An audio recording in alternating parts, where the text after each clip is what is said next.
जो हमारा हक है वो अहीर रेजिमेंट का हक है, जिसके लिए हम आंदोलन कर रहे हैं और ये हमारा हक है, हमें मिलना चाहिए। और या तो सरकार हमें कमजोर आंक रही है या हमारी ताकत को देखना चाहती है। और उसके बाद वो नेता जो हमारे पक्ष में आएंगे वो हमारे, जो हमारे पक्ष में नहीं आएंगे वो हमारे, ना आज है ना आगे हो पाएंगे। क्या ऐसा भी डिसीजन यादव समाज ले सकता है कि आने वाले समय में हरियाणा में जो है किसी प्रकार से जजपा भाजपा का बहिष्कार कर सकती है? अहीर रेजिमेंट की मांग को लेकर का अहीरवाल समाज पिछले काफी लंबे समय से अपना आंदोलन कर रहा है। धरने भी दिए गए हैं, प्रदर्शन भी किए गए हैं, लेकिन बार बार धरना और प्रदर्शन किए जाने के बावजूद भी अभी तक इनकी मांग को अनसुना किया गया है। हाल ही में 18 नवंबर को गुड़गांव के अंदर खेड़ की दोला पर टोल प्लाजा पर पुलिस कर्मियों में और आंदोलनकारियों में झड़प भी हुई है, लेकिन कई युवाओं पर मुकदमे भी दर्ज किए गए हैं। इसको लेकर के आज हमारे बीच अहीरवाल समाज के काफी लोग मौजूद हैं। समाज के पूर्व पार्षद और यादव सभा के वर्तमान उपाध्यक्ष हमारे बीच में मौजूद, तो इनसे पूछेंगे कि आखिर किस प्रकार से क्या दिक्कत आ रही है और ये आंदोलन दिन प्रतिदिन उग्र क्यों होता जा रहा है। इसी को बातचीत करने के लिए आज हमारे साथ मौजूद हैं यादव समाज के लोग। हरियाणा तक में आपका स्वागत है। यादव साहब, पिछले लंबे समय से अहीरवाल समाज अहीर रेजिमेंट की मांग को लेकर के धरना प्रदर्शन कर रहा है। सत्ता पक्ष के नेताओं या विपक्ष के नेताओं इस मांग का समर्थन तो कर रहे हैं, लेकिन इस मांग को अभी तक अनसुना किया जा रहा है, ऐसा क्यों? सबसे पहले तो आपका बहुत बहुत धन्यवाद। यादव समाज और यादव कौम बिल्कुल शांति प्रिय तरीके से और देश हित के अंदर अब तक काम करती आई है। उग्र तो हैं, यादव उग्र तो हैं, लेकिन वो बॉर्डर के ऊपर उग्र हैं। देश के प्रति एक भी कोई ऐसा कदम आज तक यादव समाज ने नहीं उठाया है जिससे देश का 1% भी नुकसान हो। और आजादी से पहले से लेकर आज तक यादवों की जितनी भी लड़ाई और जितने भी चाहे इंटरली हमले हुए हो आतंकवादियों के, चाहे बॉर्डर के ऊपर हो, एक एक बात शौर्य की यादवों की अलग से लिखी हुई है। जो हमारा हक है वो अहीर रेजिमेंट का हक है, जिसके लिए हम आंदोलन कर रहे हैं और ये हमारा हक है, हमें मिलना चाहिए, जो जायज भी है। 18 नवंबर को आंदोलन हो रहा था। खेड़ की दोला में पुलिस ने लाठीचार्ज किया है, युवाओं के ऊपर मुकदमे भी दर्ज किए गए हैं। इसको आप किस रूप में देखते हैं? देखो, इसमें सरासर सरकार की गलती है और सरकार की कमी है, क्योंकि अब से थोड़े दिन पहले किसान आंदोलन हुआ था जिसमें साल भर तक लोग रोडों के ऊपर बैठे रहे, किसी एक के ऊपर भी लाठीचार्ज नहीं हुआ। हमारे जो यादव भाई है वो शांतिपूर्वक तरीके से बैठे हैं, लेकिन उसके बाद लाठीचार्ज हुआ। इसका मतलब या तो सरकार हमें कमजोर आंक रही है या हमारी ताकत को देखना चाहती है। जो ताकत हम दुश्मनों से दिखाते हैं, अगर वो ताकत सरकार देखना चाहती है तो खुल के बोले। अगर इसके बाद एक भी ऐसा काम यादव समाज के ऊपर किया गया तो हम अपनी ताकत दिखाने के लिए विवश होंगे और सरकार को इसका खामियाजा कड़वे शब्दों में भुगतना पड़ेगा। युवाओं का कहना है कि हमारे ऊपर बर्बरतापूर्ण लाठी बरसाई गई, लेकिन उसके बावजूद भी ना तो कोई प्रतिपक्ष का नेता ना सत्ता पक्ष का नेता उनके साथ आया, और इसी को लेकर के 23 तारीख को पंचायत भी बुलाई गई। तो झज्जर जिले की उसमें क्या भूमिका होगी? 23 तारीख को होने वाली पंचायत इस बात का फैसला करेगी कि हमारे युवा और हमारे बच्चों के साथ जो बर्बरता हुई है उसका अगला कदम हमें क्या उठाना है।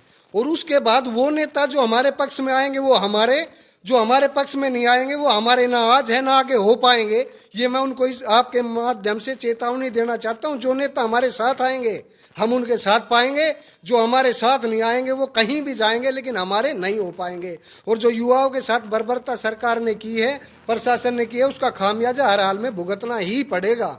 अभी 2 दिन पहले झज्जर में हरियाणा के डिप्टी सीएम दुष्यंत चौटाला जी आए थे, और जब चौटाला जी से इस बात को लेकर सवाल किया गया तो उन्होंने कहा कि आज़ादी के बाद से मेरी याद में ऐसा किसी भी जाति का आधार पर किसी भी रेजिमेंट का गठन नहीं किया गया है। तो एक तरह से उन्होंने इस मांग को नकार दिया है। इसको लेकर के आप क्या कहेंगे? देखिए शर्मा जी, पहले हम तो चैनल के माध्यम से हम आपका धन्यवाद करते हैं। आप हमारी बातों को ऊपर पहुंचाने के लिए एक स्तंभ हो। लेकिन जो 18 तारीख को अहीर रेजिमेंट पे जो हमारे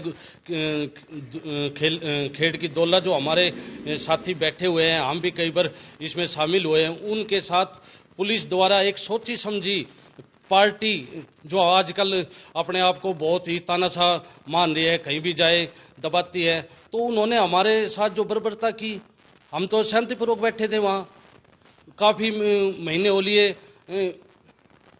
कभी अशांति नहीं हुई।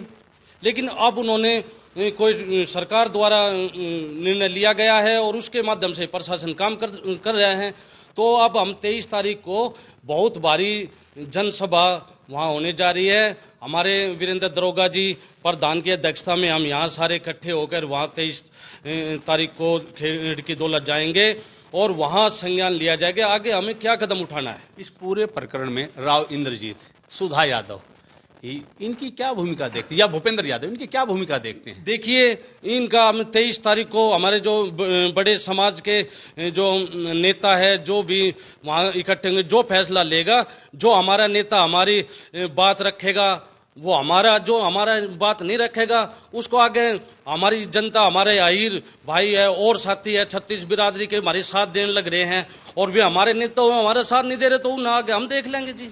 यादव साहब, जैसा पिछले लंबे समय से देखने में आया है, मांग वर्षों पुरानी है, बार बार आंदोलन हुए, धरना दिए गए हैं, प्रदर्शन किए गए, लेकिन इसके बावजूद भी मांग को अनसुना किया और जिस प्रकार से लाठियां बरसाई गई, जिस प्रकार से आंदोलनकारियों का पुलिस में आपस में झड़प हुई है, तो क्या ऐसा भी डिसीजन यादव समाज ले सकता है कि आने वाले समय में हरियाणा में जो है किसी प्रकार से जजपा भाजपा का बहिष्कार कर सकते हैं? बिल्कुल करेंगे। हरियाणा नहीं, सारे देश में हो गए हिंदू आंदोलन, सारे देश में हो गए। ये हमारी गलत नजायज कर रहे, आज से नहीं, हमारे काफी दिन से मांग बैठी, वहाँ शांतिपूर्ण बैठे, ये हमारी गलत नजायज कर रही सरकार।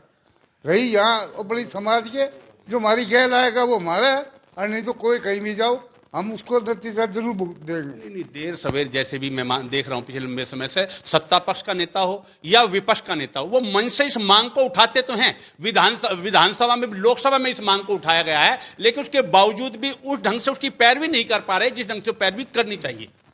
ये हमारे प्रशासन की कमी हमने कमजोर समझ ली है, और ये नहीं पता हम ऑल इंडिया में हड़ताल पर बैठ जाएंगे जब कहा जाएगी प्रशासन।